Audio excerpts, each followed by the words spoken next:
our training today. We're going to be discussing the buyer-broker agreement, which is going to become a very, very important document as we move forward with these new rules and regulations that we're going to have to adhere to. I know that many of you have never used this or may have not used it at all. For me, myself, I've used it sparingly over the years, and I'm starting to use it more and more now, but we're learning what works best and what doesn't work. And I'm going to try to share some tips with you guys. I'm going to first go over the form on helping you understand how to fill it out and what the important things to put on there for. That's going to be relatively quick. And then we're going to discuss some strategies on when to present it and how to present it and how to sell yourself, because we're now entering into an era where you're literally going to have to sell yourself as a buyer's agent. It's going to be very important to know your worth and to be able to explain your worth to clients. It's not just going to be your production. People are going to want to know what you can do for them, and you're going to have to explain it, and you're going to have to be very detailed. So let's start first off by discussing this form here, and so you guys can understand how to fill it out. And it's pretty simple. So if anybody has any questions, feel free to unmute yourself, and I'll be more than happy to answer the question. If I don't have an answer, I'll make sure to get an answer for you. So on the very first line, you're going to obviously put the buyer's name. If there's more than one buyer, you want to make sure that you put both of them. So as not to exclude anybody on there that's going to be on title. On the second line is going to be the real estate broker, which is George Canciabello. So you'll put his name on there, and you'll put Lifestyle International Realty LLC. The next line is going to be the term. This is going to be the term that the buyer has made a commitment to you, and you have made a commitment to the buyer. Because let's remember, this is not only the buyer making a commitment, but you're also making a commitment to this buyer. Because if you're going to lock this buyer up to work with you, and the buyer's going to commit to you, you can't just be putting them on an auto search and not reaching out to the buyer and following up, because then you're not really committed to the buyer. You have to make sure that you are just as committed as they're committed. So that's going to be part of selling yourself. So the term of this agreement, as an example, I put today, the 4th of April, 2024, and I did it for 3 months, the 4th day of June, 2024. Now, you can put as much time as you want there. I think that if you're working with a buyer, 60 to 90 days should be probably the sweet spot. If you haven't found them on a house in 60 to 90 days, either we have no inventory or you're not doing your job. So there's no sense in locking up a buyer for any more than that, in my opinion. Now, when you're going to put the type of property, you can put single family, you can put condo, you can be a little bit more specific. But if you're buying them a residential property, I would just put residential so you encompass any property that they're going to live in. Now, location, you can also put the city. So you can be specific to a city. You can be specific to a neighborhood, or you could just use the state of Florida. I'm going to try to use state of Florida, because what if my buyer gets discouraged because the home prices in South Florida are a little bit more than they're willing to afford? Because it's coming down to that, what they're willing to afford, even if they can't afford it. So I might have to refer this client up to Orlando, or I might have to refer this client up elsewhere. And I'd like to make sure that I have something signed so I'm protected as well in case I got to refer the client. There's something tying me to them so I can earn some commission on the referral. Now, the next line is going to be the pre-qualification letter, whether the client is pre-qualified or pre-approved. As we all know, it holds a little more weight when a client is pre-approved than when a client is pre-qualified. So I would encourage you guys to always get your buyers pre-qualified, and then put the lender's name in there if they are pre-qualified, and the term of the amounts. Now, you may be meeting with a client who isn't pre-qualified, and that's fine. And we're going to go into that when I discuss with you how you're going to present this document. So we'll go over that again, okay? On the preferred terms, I usually leave that blank because there's usually if there isn't any preferred terms, but there might be. And if they are, you can put them on there. For example, your buyer may not be able to buy without a 3% or a 2% or a 1% seller contribution because they're limited on closing fund. So we're going to, if they have to have that seller contribution, that might be a preferred term and condition that you need to put on there to make sure that any offer that you make has that particular seller contribution on there, because without it, they won't be able to purchase. Now, all these pages need to be initialed on the bottom. The next line we're going to go to is number 6, which is retainer. Now, legally, you guys that are out there showing properties, representing a buyer, you can charge a retainer fee. And you can also make a determination there whether you're going to credit it back to the transaction, if there's any commission earned, or make it non-refundable. For the most part, it's, I don't plan on using the retainer unless it's a specific situation. But I'm going to try to get some compensation and get them to commit to some compensation. But there may be a situation where you are going to use a retainer because you're using a buyer-tenant agreement, and you're going to be showing properties and you want a retainer on there to cover your time and cost. But that's something specific that you guys are going to have to determine with your client. Now we go to compensation. On the compensation portion here, I want you guys to understand something. If your buyer agrees that they're going to pay you 3% commission, right? And the seller is offering compensation, although not advertised on the MLS, they can still offer compensation according to the information that we have to date. So if they're offering compensation, that doesn't mean that your buyer is going to be obligated to pay you 3%. And if the seller is paying 3%, you're going to collect 6%. That's not the way it's going to work. It's all going to come, the compensation is going to be reduced by the amount that you're going to get paid from the seller. So if the seller's offering 1.5 points and your buyer has agreed to pay you 3%, then the buyer is going to be reduced to 1.5 because you're collecting the other 1.5 from the seller. So let's make sure that we understand that. If anyone has any questions with that, let me know. Now the leasing portion, it's going to work pretty much the same here. If you're going to have a client that you're working with the leasing, and you can certainly put 50%. You can put the amount an amount on there, and you can have a fixed amount. So the paper's going to hold whatever you put on it, and this is something you're going to have to negotiate. Okay, now options are very few and far apart. We don't see that. We've seen them years ago, back in the maybe late 80s, maybe early 90s, there were some options. But right now, with the values of properties increasing as they have been, there's really not that many options there. But if your client is going to get into an option to purchase at a later time, you can also be paid a commission, and you can put the amount on there as well.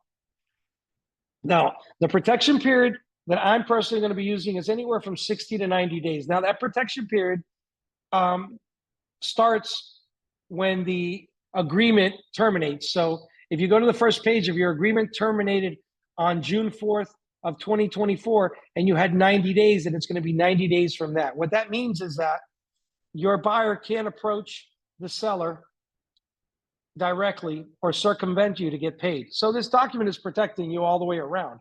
And I think that once we get used to using this, you're going to appreciate it, because long gone are the days where you're going to show a property and they may end up putting an offer with a relative or someone else, and you were used on a weekend to show the property because you were available, and then they ghost you.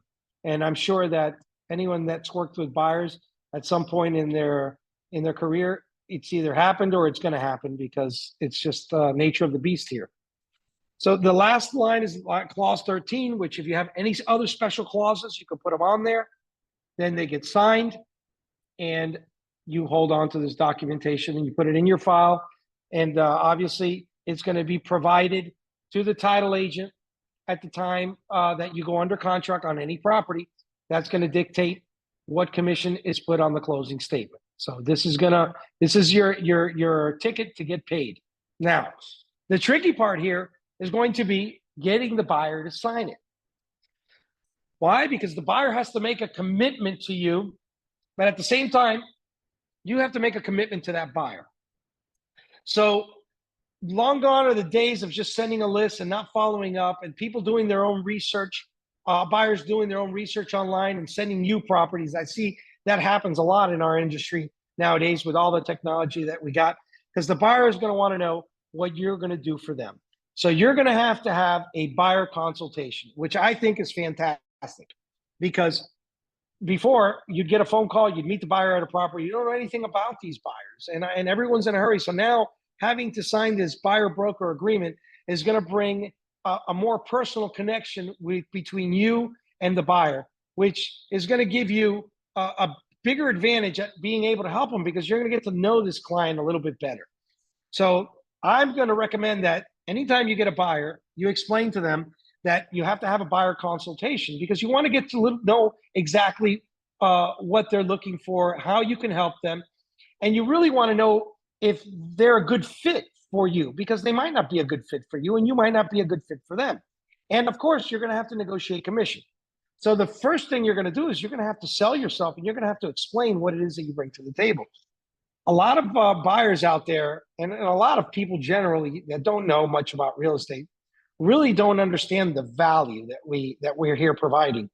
And it's our job to get out there and educate them as to what the value is that we're providing. And as real estate agents, we provide a lot of value. Navigating through a purchase on your own as a buyer is not a fun thing. And even as a seller, it's not a fun thing, because you get people kicking tires that aren't qualified, and then you get buyers that are unrealistic of what they're looking for. They're not even pre-qualified. They don't know where to start with that. They obviously don't know how to negotiate a transaction, and not to mention all the other pitfalls that go along with keeping a deal together. So I've compiled a few things, but before I start to explain about those things, how do you get them to commit? Well, when a buyer is willing to buy, it wants to buy a property, there's a sense of excitement, right? And so that sense of excitement, and rightfully so, a lot of them are buying their first home. Maybe they're buying a vacation home, or they're buying their second home and they're upgrading. So there's always a sense of excitement. So that buyer wants to feel that same sense of excitement from you if you're going to be their buyer's agent. They don't want to feel like you're there just to make the commission. They want to feel like you're really in this game with them, and they want to feel that you have that same excitement and drive to find the right property for them. So that's why the one-on-one buyer consultation is so important, because you want that moment to convey that to them. And if they feel that you don't have that excitement, you're going to lose them right from the beginning, I guarantee you. So you have to remove the financial part of it at first if you want to earn this client's commitment, and then if you want to convey to them that you're as committed to them as you want them to be committed to you. You want them to feel like they're going to be just a VIP client for you, and that when you're sitting down with them, because you want to make sure that they're just as committed as you are, and you need to be able to convey that to them. So when you have them in front of you doing the consultation, you're going to be able to ask a lot of questions, and you're going to be able to show them a lot of things that you do for them. So, and that's going to show your value of what you're going to provide to them. So I'm going to go over a few things that perhaps as a buyer's agent that you're going to be discussing with sellers to sell your worth. I mean, basically, you're going to show them that you're there to advise, guide, and steer them through the whole process of the purchase. And that's why you're a licensed expert to do this. And how are you going to do that? Well, you're going to explain to them in detail what your responsibilities are going to be. I've compiled just a list of a few that I use and I'm beginning to use, that I talk to them about. So if you guys want to take some notes, feel free to do so. So you're going to help them make a wish list, which is the first thing that you do. You're going to sit down with a client and you want them to tell you what their dream house looks like, right? So that's going to be their wish list. So then you're going to make a realistic collection of home characteristics you would like to shoot for within their budget, right? So that kind of brings them to reality, because they have their wish list and then they have their budget. And sometimes, as we all know, sometimes they're very different, the wish list to the budget. But that helps you when sitting down with them, explaining and showing them what's available, okay? You're gonna identify properties that fit those qualities, and then you're gonna direct them or take them out to see these properties, right? So you're going to explain that that's going to be the process for you, because you're going to be eliminating stuff that doesn't fit their description or isn't within their budget. And there might be a few things that they need to sort of give up to gain on the other side, because you can't find the perfect home for everybody if they have a budget. If they have if they're thinking about high-end $600,000-$700,000 homes, if they're only approved for 400, you need to bring them to reality in a subtle way. So the next thing you're going to do is you're going to go through the process of what all entails to purchase a property. Okay, you're going to explain to them. You're going to go out. You're going to visit the properties. Then, after you find a suitable property, what is entailed with putting the offer together and the negotiation that comes along with it. Okay, you're going to explain to them what you're going to be advocating for, which is you're going to be advocating for their best interest in the sale, and you're going to be representing them, obviously, on their best interest in a fiduciary capacity. You're going to be also managing the transaction throughout the process. So you can go into detail. There's inspection periods, there's escrows, there's timelines when there's financing, commitments. There's all these things that go along with buying a property that most buyers have no idea of, and they really don't know that what you do unless you explain it to them. So as you're explaining these things, you're adding value, because now they're understanding why you are earning 3% or 2% or whatever commission you agreed upon.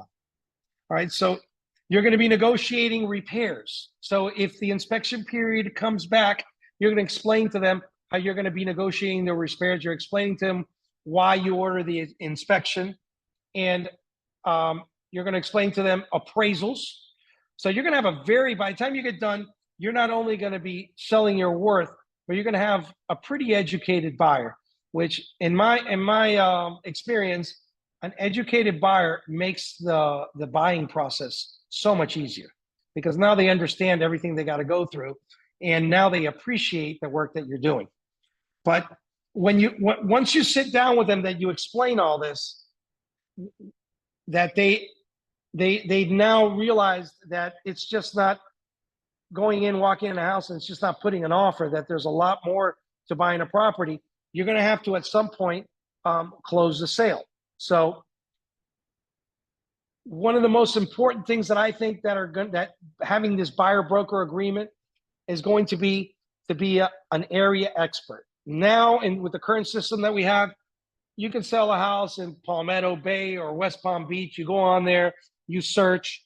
But now that buyers are looking in specific areas, they're going to want somebody who's a local expert, somebody who understands everything about that neighborhood, not only just values, but knows a lot of information that is available, of resources and parks and schools and just anything that you could provide that's an expert in the area. And those buyer agents are going to stand out for those particular areas. So I predict that you're going to see buyers that are going to be perfecting their craft and marketing specifically as buyers agents in particular neighborhoods, because they've become experts in there. And they're going to probably be getting a lot of buyers channeled their way because of referrals. Now, when we're working with these buyer broker agreements, you're creating a relationship more than ever, because you're creating a relationship right from the beginning with this client, because they're sharing a lot of personal information and interest and criteria that you're taking from them. So by collecting this information, you're going to get a little closer to the client. And in the end, when the transaction's over, if they're happy with you, you're probably going to get a lot of referrals from it, because they're going to tell everyone in the area that you're the expert and you did great for them. So this is very important that you become an expert and knowledgeable for your area. And I would encourage all of you to farm the area around your property and seek buyers that are coming into your area, because you know your area, the area that you live in, better than anybody. And there's no reason why you should not control that area, or at least most of it. Give me 1 second. Let me glance at some notes that I took here to see what else I can offer you guys. So when we sign when they finally sign the broker agreement, you're asking them to sign the broker agreement. I would suggest that you emphasize that you want the level of commitment that you're going to be providing to them from them as well. So that way you convey that you're going to be working with them as a VIP client. And you're going to have to every day get on there and look at a hot sheet of the area that you're providing properties for them, and not just work the auto. God bless. I've seen agents that set up an auto search and then never reach back out to the clients and just wait for the client to call back. You're going to have your follow-up game on A plus, because you're now locking this client up for 90 days or 60 days, and they can't go work with anyone else unless you release them. And if they're not happy with you, you're going to get a lot of negative publicity. Negative publicity comes a lot faster than good publicity.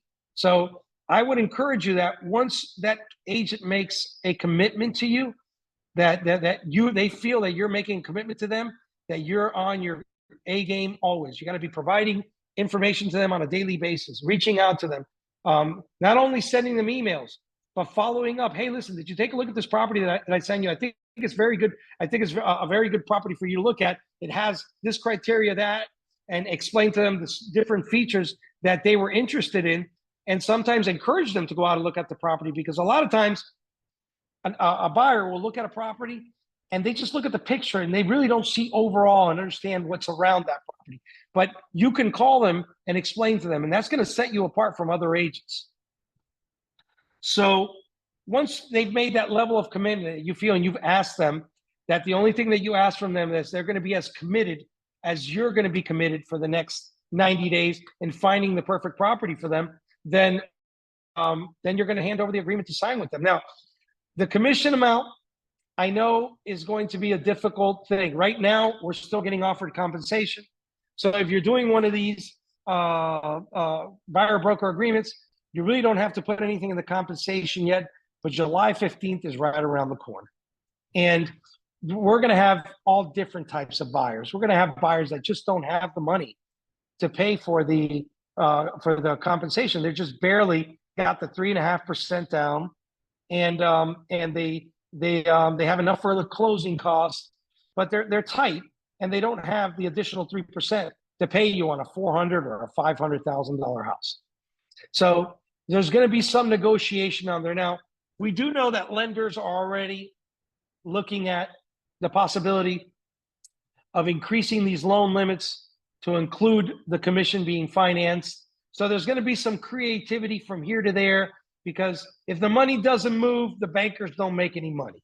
So I'm assuming that by the time we get to July, there's going to be something available for us. But remember, the sellers are still going to be offering compensation. You're just going to have to get on the phone and work the phones. But you got to have this signed beforehand. So your buyer has to make a commitment of what they're going to pay you. So that's going to be the challenging part for you. Well, how do you negotiate that, and how do you get them to agree to pay that? We're going to be doing more trainings as we go along, because this is going to be a trial and error thing, and we're going to be perfecting it as it moves along. I'm not an expert on that yet, because obviously this is all new. But I mean, I'm pretty good at negotiating. So I do know that if I do have a client that cannot pay a real estate commission, I'm not going to turn the client down, obviously. I'm going to work and try to find a seller that is offering compensation that will be worth my time working with it, and worth the client's time. Because if you lock them up, that client, for 3%, and you find a house that they're only paying 1.5%, you can modify this agreement. There's no reason why you can't modify the agreement. So keep that in mind as well. You're not going to lose a sale because they've agreed to 3%, and you're only looking for sellers that are offering 3% compensation. There's going to be a negotiation. Now, as this evolves, we'll be providing more content. So if anyone has any questions right now, I'd like to open up the microphone to see if anyone has any questions that I can provide some insight on. Hey, Rick, how's it going, brother? Very well, very well. Who am I speaking with? My name is Sergio.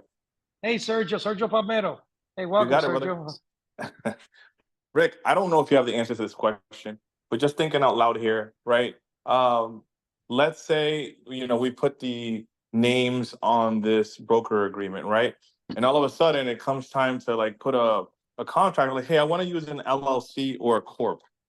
Will they, is that a way for them to wiggle out of this agreement? What do you think?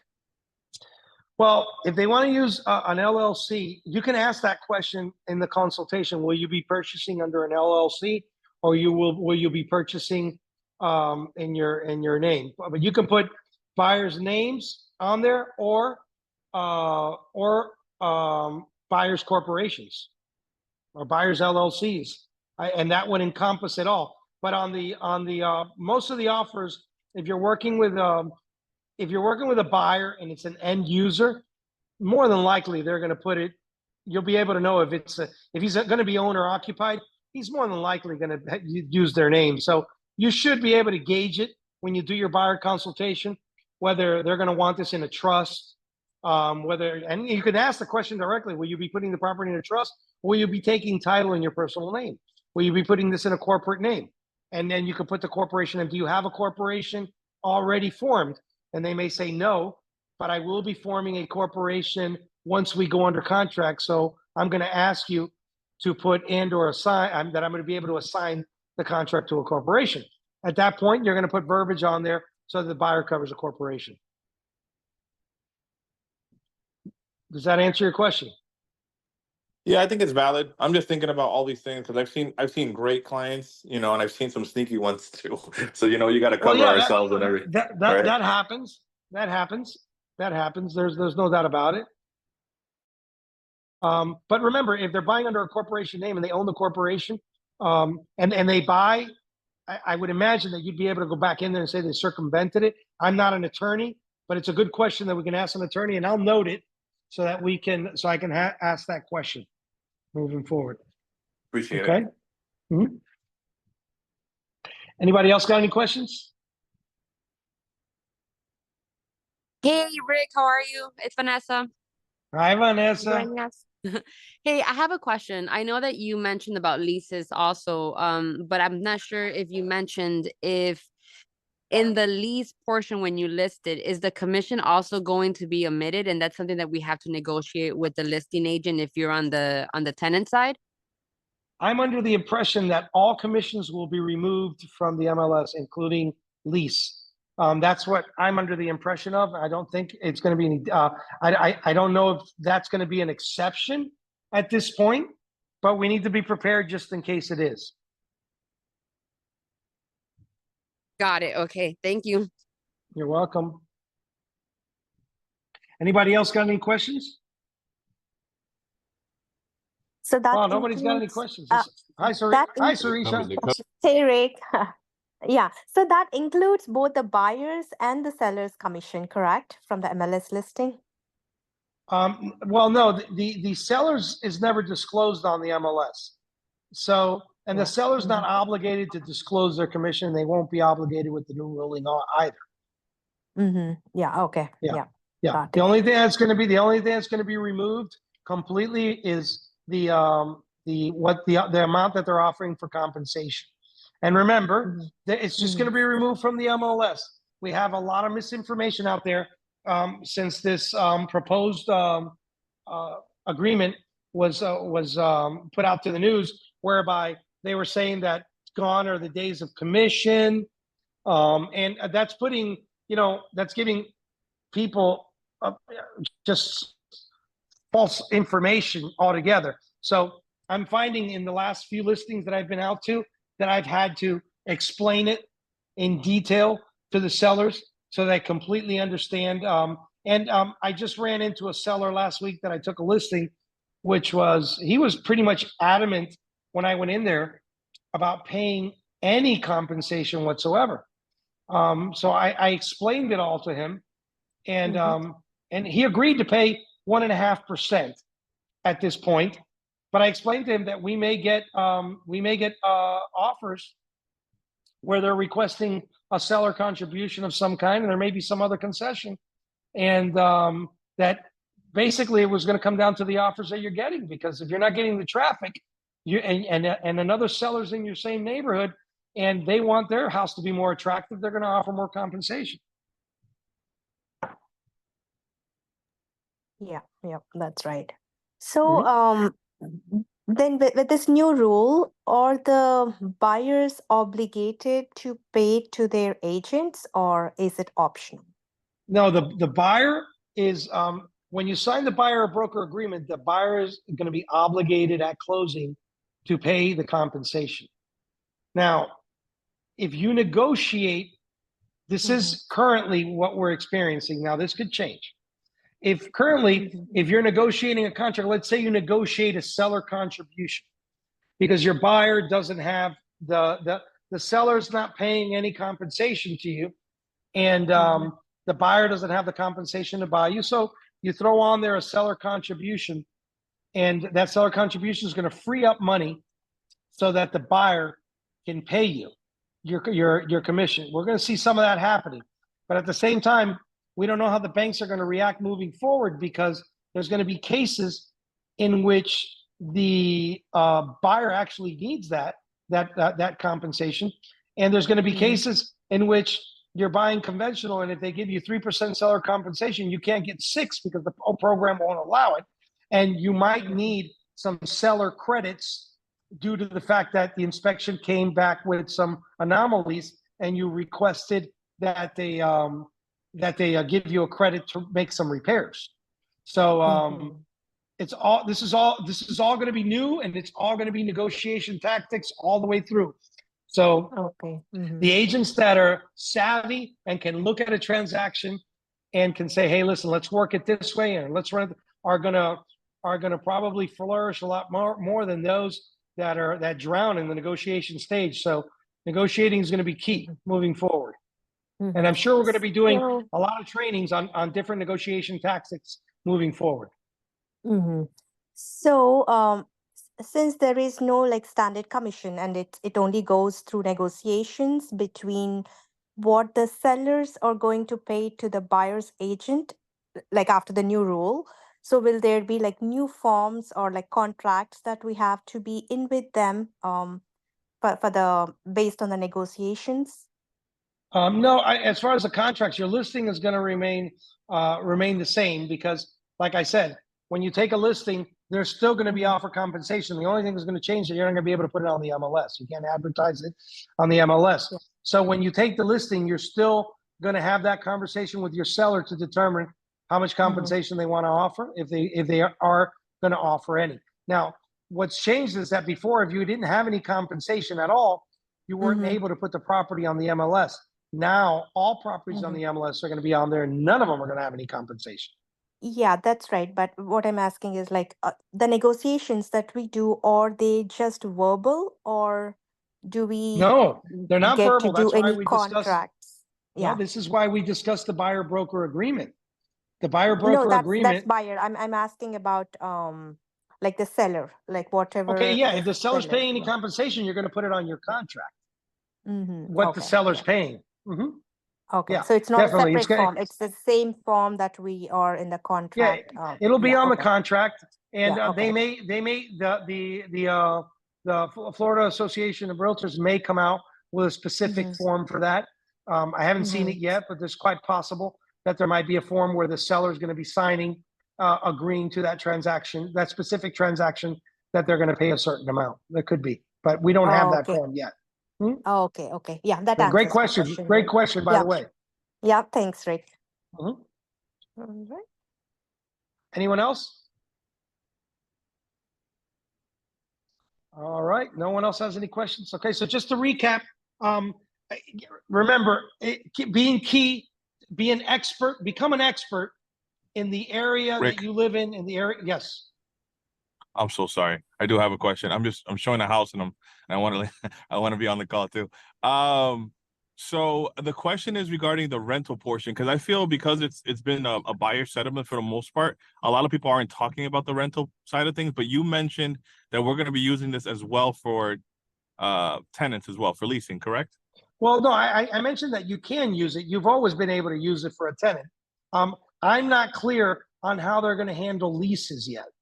And as far as the compensation that they're going to be offering on MLS, because there's been no discussion of it, of whether that's going to be part of the settlement. So I don't have information. I've made a note to ask that question. So the next time we get on here and do another training, I can provide the answer to that. Got it. Hello. Thanks, brother. Appreciate it. You're Hello. welcome. Hi, how are you? My name is Nasahi. Hi, how are you? Good. I assist on one of the meeting of the MLS, Miami Realtor, and the lady pointed out saying that the rental was not, it's gonna be the same, that it was not gonna affect the rental. It Fantastic.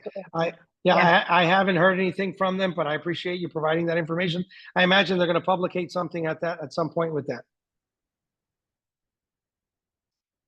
Okay. Well, the reason that this has this the lease on here, because in many states the tenant pays the commission for their agent.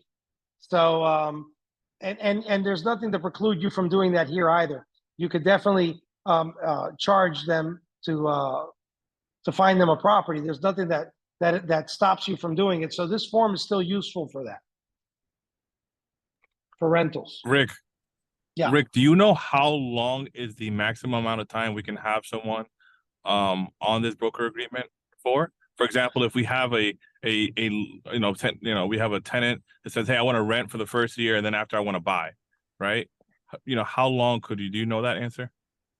I don't know if there's a limit on how long we can have them under, but I would think that a court would deem it as being what's reasonable, and so usually if you're renting somebody a property and you've represented them a tenant and you're concerned that you want to make sure that you capture them back after they buy, you should maintain communication with them throughout that lease to make sure that if they're going to be turning into a buyer, that they still have that you keep that relationship alive, But I don't know. That's a good question as well, and I'll make sure to ask one. But generally speaking, it's going to be hard to get someone to sign, for example, for a year, because if you're committed to working with somebody and they're looking to purchase a property, anything can happen. But who's going to want to sign something for a year? I think we're going to see a lot of these agreements for 30, 60, and 90 days, where people will feel comfortable signing. Agreed. I think the big reason I ask is because of what you mentioned, and I think it's a really good selling point, is the fact that this agreement is technically modifiable, right? So we can spin it as, look, we're going to lock you in, let's say, for a year and a half. That's an example, right? But we can modify it at any given point. Let's say you're living currently in West Palm Beach, but in a year from now, you potentially might want to move to Miami, then we can modify it and maybe get you a realtor in that area that better suits you, Just a that's a thought. conversation that you're going to have specific with the client. And quite frankly speaking, I don't know how well that's going to go over to lock somebody up for a year, or how they're going to address that. I'd work on a shorter term at first, and then build that relationship so that it's solid and they don't get away from you. Because having that conversation on a consultation with someone and locking them up for such a long time might be a little scary. Fair enough. Mm-hmm. Hey, Rick Guzman here. Quick question. Yes, sir. In terms of termination, what is a reason a buyer can, and I asked this, George obviously said for any reason, but what is the reason that a buyer can cancel this? And what are some of the things that an agent can do to hold the buyer liable? Hostage? Or hostage. No, Well, I don't want to say hostage. I just want to say, if I know you didn't. I said it for you. Basically, listen, this is why I mentioned that the level of commitment that you have towards that buyer and the level of commitment they have to you has to be mutual. So if you have a buyer that you're working with and you're sending that buyer and you're calling them and you've made a commitment to that buyer to work with them, and you're finding properties for them that may be on market, off market, but the buyer's not responding to you, they're not committed to you. You know what I mean? So you're wasting your time working with someone like that. And we're not here to waste our time. We're here to provide a service and get them into a property. So if you don't have a level of commitment to them, I don't think any buyer should be held hostage because they have a goal, and they have a goal to purchase a property. So I think the buyer is able to terminate this agreement by written notice, obviously, but the protection period still remains in place. So if you've shown this buyer 2 or 3 properties, but they don't feel that you're working at the level, and they don't feel that you have the commitment that they expected from you, and they feel they can get a better commitment to another agent, they got to be free to go. And it's on you, not on them. Now you're protected because the 3, 4, 5, whatever properties you showed them, they can't go put an offer during that protection period. So they can't go back to that agent and say, hey, listen, I want to put an offer on this property that the other agent showed me, because now every agent's going to know that if you work with another agent, you had a buyer broker agreement. Yeah. So they're not going to want to put themselves in that situation. So it's basically everyone's going to have to level up, RG. That's Right. just the bottom line, Yeah, everybody has to learn their craft. Another question, what are okay, so I had a buyer, he signed a buyer's brokerage agreement with me. I showed him house A, B, and C. But they held back, or they pulled back for a little bit, or for some reason they ghosted me. Let's just assume these buyers ghosted me. They sign a buyer's brokerage agreement with you, and you show them house C, right? And then I find out that, and within those 90 days, they went somewhere else, and my protection period is there. What do I have to do in this case? Well, first of all, if they didn't send you written notice that they wanted to terminate the agreement, then they're still liable to pay you your compensation, regardless, because you have a buyer broker agreement. They haven't terminated it. Now, if they send you a termination, that's a different story. You know what I mean? Now, if they've sent you written notice, they can go into an agreement with someone else. Gotcha, because the termination period. Okay, so I guess that's something for us to let them know that, hey, look, you guys can cancel if you send a written notice. It's almost like the protection period disappears. Well, it's on there. It's number 9 of there. Yeah, I'm reading it now, talking to you. So yeah, if they let you go, if they let us go, it's because we messed up something. It's that exactly. That's what's going to be happening when someone gets let go. Now, just think of it this way: if you get let go, you just lost probably 10 referrals or even more, because sometimes people may not go out and say something good about you, but they'll go out of their way to say something bad about you if they weren't happy with you. So you have to level up in every sense. So be prepared, become a master of your craft, especially in your farm. If you're going to be marketing for buyers in your farm, you want to know everything about it, because you want to provide them. You want to be able to look at your hot sheet every day and know every property that came out and know every comp that's out there on a daily basis. Good stuff, RG. I know this form is going to be changing maybe from here to July. They'll definitely it probably will have some changes, and I anticipate we're going to have to be doing something like this probably every 2 weeks to bring the latest information out. But we're working with what we got right now, and I certainly will be making notes as I meet with clients on the listing side and provide information as to what's working, what's not working, and as I navigate through these buyer broker agreements and get a few more buyers to sign them, I'll share my experience moving forward as to what has worked and what hasn't worked. It's fairly new for most, probably everything here is new for probably 90% of the agents around the country. All right, man. I think perfect timing. Appreciate, man. I love everything that you bring to the table. Your experience alone, and your sales. Yeah, and RG, listen, and everybody understand, this is not a bad thing. This is a good thing. Gone are the days where you're out there showing properties and you don't know what your compensation is going to be, because you don't know if you're going to get the offer in there. Now, these buyers are going to have a very high level of commitment to you. They're going to believe in you, and you just have to perform and provide the services that you promise. And that's all there is to it. If you do that and you provide the services that you promise, you're going to sell a lot of properties and you're going to have a lot of happy clients. That's right. You guys listen to RG, I'm telling you. All right, everybody. If no one's got any more questions, we're going to sign off for the evening. Thank you for joining. Absolutely. I look forward to having the next Zoom here regarding this, and we promise that we will be updating you every couple of weeks with the latest information. Good night. Yeah, thank you, Rick. Good night. You're Great welcome. Good night. presentation. Yeah, bye-bye.